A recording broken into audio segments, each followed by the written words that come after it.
ಇವತ್ತು ನಮ್ಮ ಕೈರಂಪಣಿಯ ಬಲೆಗೆ ಎಂತ ದೊಡ್ಡ ದೊಡ್ಡ ತೊರಕೆ ಬಿದ್ದದ್ದು ಮಾರ್ರೆ. ನಾನು ಬೆಳಗ್ಗೆ ಬೇಗ ಎದ್ದು ಕೈರಂಪಣಿಗೆ ಹೋಗ್ತಾ ಇದ್ದೇನೆ ಆಯ್ತಾ. ಇಲ್ಲಿ ನೋಡ್ಬೋದು ಎಷ್ಟು ಗಾಡಿಗಳೆಲ್ಲ ನಿಂತಿವೆ ಅಂತ. ಎಂತ ಮಾರ್ರೆ, ಕೈರಂಪಣಿಗೆ ರಿಕ್ಷಾದಲ್ಲಿ ಎಲ್ಲ ಬಂದಿದ್ದಾರೆ.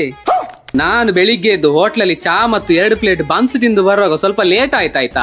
ಇವರಿಲ್ಲಿ ಆಲ್ರೆಡಿ ದೋಣಿಯನ್ನೆಲ್ಲ ಇಳಿಸಿ ಬಲೆಯನ್ನ ಬಿಟ್ಟಾಗಿದೆ. ಹಾಗಾದರೆ ಜಸ್ಟ್ ಇಮ್ಯಾಜಿನ್ ಮಾಡಿ, ಇವರು ಬೆಳಗ್ಗೆ ಎದ್ದು ಎಷ್ಟು ಗಂಟೆಗೆ ಇಲ್ಲಿ ಬಂದಿರಬಹುದಂತ. ನಾನ್ ಹೇಳ್ಬೇಕಾ, ಇವರು ಬೆಳಗ್ಗೆ 4 ಗಂಟೆಗೆ ಎದ್ದು ಇಲ್ಲಿ ಬರ್ತಾರೆ. ಅಷ್ಟೊಂದು ಹಾರ್ಡ್ ವರ್ಕ್ ಮತ್ತು ಡೆಡಿಕೇಶನ್ ಅಲ್ಲಿ ಕೈರಂಪಣಿಗೆ ಬರ್ತಾರಾಯ್ತಾ, ಏನಾದ್ರೂ ಸಂಪಾದನೆ ಆಗ್ಬೇಕಂತ. ಈ ನಾಡದೋಣಿ ಫಿಶಿಂಗ್ ಅನ್ನ ನಮ್ಮ ಕಡೆ ಮಳೆಗಾಲದ ಕೊನೆಯಲ್ಲಿ ಕಡಲೆಲ್ಲ ಶಾಂತವಾದ ನಂತರ ಬಿಡುದಾಯ್ತಾ. ಕೆಲವೊಂದು ಕಡೆ ವರ್ಷ ಇಡೀನೂ ಕೈರಂಪಣಿ ಬಲೆಯನ್ನ ಬಿಡ್ತಾ ಇರ್ತಾರೆ. ಈ ಜೋರ್ ಗಾಳಿ ಮಳೆಗೆ ಇಲ್ಲಿ ಬಲೆಯನ್ನ ಎಳಿತಾ ಇದ್ದಾರೆ. ಎಷ್ಟು ಹಾರ್ಡ್ ವರ್ಕಿಂಗ್ ಮಾಡ್ತಾರೆ ಅಂತ ನೀವೇ ನೋಡಿ. ಬಲೆ ತುಂಬಾ ಉದ್ದ ಇರುವ ಕಾರಣ ಬಲೆ ಮೇಲೆ ಬರ್ಲಿಕ್ಕೆ ಇನ್ನೂ ಒಂದು ಅರ್ಧ ಗಂಟೆ ಆದ್ರೂ ತಾಗ್ತದೆ ಆಯ್ತಾ. ಅಷ್ಟರ ತನಕ ಈ ತರ ಕಡೆಯನ್ನ ಹಾಕಿ ಬಲೆಯನ್ನ ಎಳಿತಾ ಇರ್ಬೇಕು. ಈ ಬಲೆ ಮೇಲೆ ಬಂದದ್ದೇ ಎಂತ ಮೀನು ಮಾರ್ರೆ. ಒಂದು ಇಷ್ಟು ರಾಶಿ ಡಿಫ್ರೆಂಟ್ ಮೀನೆಲ್ಲ ಬಲೆಗೆ ಬಿದ್ದಿದೆ ನೋಡಿ.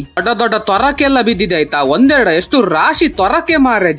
ಜಟಪಟ ಅಂತ ಸೌಂಡ್ ಎಲ್ಲ ಮಾಡ್ತಾ ಇದೆ. ಒಂದೊಂದೇ ತೊರಕೆಯನ್ನ ಅದರ ಬೀಲ ಮಂಡೆಗೆ ಹಿಡಿದು ದಂಡೆಯ ಮೇಲಿಂದ ತರ್ತಾ ಇದ್ದಾರೆ. ಇದು ತೊರಕೆನ ಎಂತ ಮಾರ್ರೆ, ರಕ್ಕಸ ತರ ಇದೆ.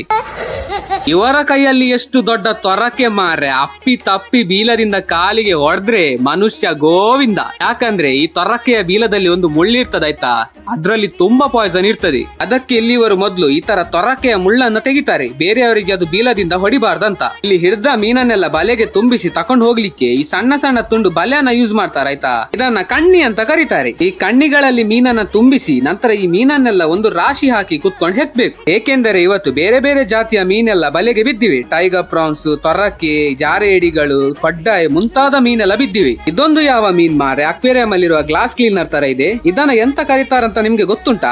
ನಾವು ಗಾಳ ಹಾಕುವಾಗ ಹೇಗೂ ಒಂದು ಮೀನ್ ಸಹ ಸಿಗುದಿಲ್ಲ. ಇಲ್ಲಿಂದ ನಿಧಾನ ಒಂದು ತೊಟ್ಟೆ ಮೀನ್ ಇಟ್ಕೊಂಡು ತಕೊಂಡು ಹೋಗುವ ಅಂತ ಅನ್ಕೊಂಡೆ. ಆದ್ರೆ ನಾನ್ ಕೇಳುವ ಮುಂಚೆನೆ ಎಲ್ಲಾ ಮೀನ್ ಗೋರಿ ತಕೊಂಡು ಹೋದ್ರಾಯ್ತಾ. ಒಂದು ತೊಟ್ಟೆ ಮೀನ್ ತಪ್ಪಿ ಆಯ್ತು ಮಾರ್ರೆ. ಎಲ್ಲ ಆದ ನಂತರ ಹೆಗಲ ಮೇಲೆ ಇಷ್ಟು ದಿನದ ಬಲೆಯನ್ನ ಎತ್ಕೊಂಡು ದೋಣಿ ಹತ್ರ ಬಂದು ದೋಣಿಯಲ್ಲಿ ವಾಪಸ್ ಈ ಬಲೆಯನ್ನ ತುಂಬಿಸ್ಬೇಕು. ಅದ್ರ ಮೊದಲು ಇಲ್ಲಿ ಹಗ್ಗವನ್ನೆಲ್ಲ ಕಟ್ಟಿ ರೆಡಿ ಮಾಡಿ ಮತ್ತೆ ದೋಣಿಗೆ ಬಲೆಯನ್ನ ತುಂಬಿಸ್ತಾರೆ. ಈಗಲೇ ಬಲೆಯನ್ನ ದೋಣಿಗೆ ತುಂಬಿಸಿಟ್ರೆ ನಾಳೆ ಬೆಳಗ್ಗೆ ಇವರಿಗೆ ಬೇಗನೆ ಬಂದು ಬಲೆ ಬಿಡ್ಲಿಕ್ಕೆ ಸುಲಭವಾಗ್ತದೆ ಅಂತ. ಸೊ ಈ ತರ ಇತ್ತು ಇವತ್ತಿನ ಕೈರಂಪಣಿ. ಐ ಹೋಪ್ ನಿಮ್ಗೆ ಇವತ್ತಿನ ವಿಡಿಯೋ ಇಷ್ಟ ಆಯ್ತಂತ. ಇಷ್ಟ ಆದ್ರೆ ಪ್ಲೀಸ್ ಒಂದು ಲೈಕ್ ಮಾಡಿ, ಶೇರ್ ಮಾಡಿ, ಹಾಗೆ ನನ್ನ ಪೇಜ್ ಅನ್ನ ಫಾಲೋ ಮಾಡಿ.